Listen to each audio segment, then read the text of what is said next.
नमस्कार विद्यार्थी मित्रांनो, स्वागत आहे तुमचं सर्वांचं नर्सिंग ट्युटोरियल आपल्या या चॅनलवरती। तर आज आपण बघणार आहोत nursing foundation, fundamental of the nursing आणि फाउंडेशन नर्सिंग फाउंडेशन एकच सब्जेक्ट आहे GNM फर्स्ट इयरचा।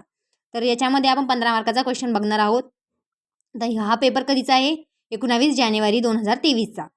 यापूर्वी जवळपास मी 4 व्हिडिओ अपलोड केलेले आहे, शॉर्ट व्हिडिओ 15-15 मार्काचे, ती तुम्ही बघू शकता आणि नोट्स काढून घ्या, तुम्हाला कामाला येईल।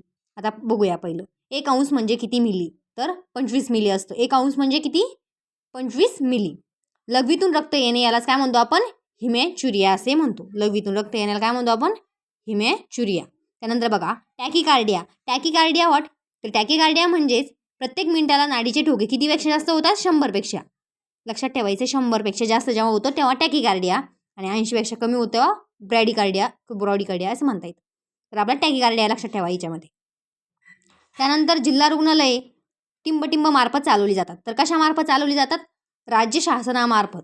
कशामार्फत? तर राज्य शासनामार्फत हे आपले जे सिव्हिल हॉस्पिटल असतात ते चालवलं जातं। त्यानंतर ऑटोक्लेविंग करताना 121 हे तापमान ठेवतात। तर किती ठेवतात? 121 लक्षात ठेवायचं, 100 लक्षात ठेवायचं नाही, 121 डिग्री सेल्सिअस।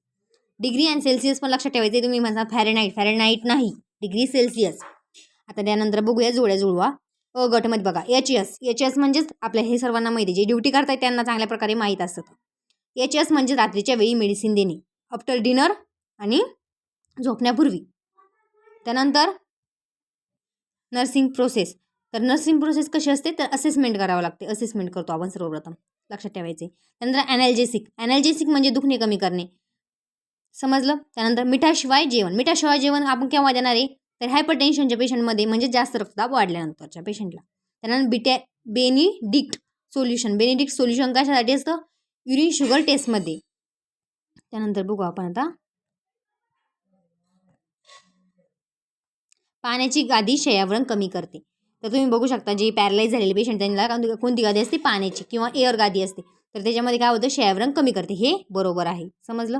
नेक्स्ट बघू आपण, गुदद्वाराच्या तपासणीसाठी ऑटोस्कोप वापरतात, हे चुकी। कारण काय वापरतो आपण? फुक्टोस्कोप वापरतो, ऑटोस्कोप वापरत नाही। गुदद्वाराच्या म्हणजे जे आपल्या ॲनसच्या ठिकाणी आपण जी तपासणी करतो त्यासाठी काय वापरतो आपण? फुक्टोस्कोप वापरतो। एपिटॅक्सिस म्हणजे कानातून रक्त येणे। तर कानातून रक्त येणे म्हणजे एपिटॅक्सिस आहे का? नाही। तर नाकातून रक्त येण्याला आपण म्हणतो एपिटायसिस। आता मॅकिनटॉश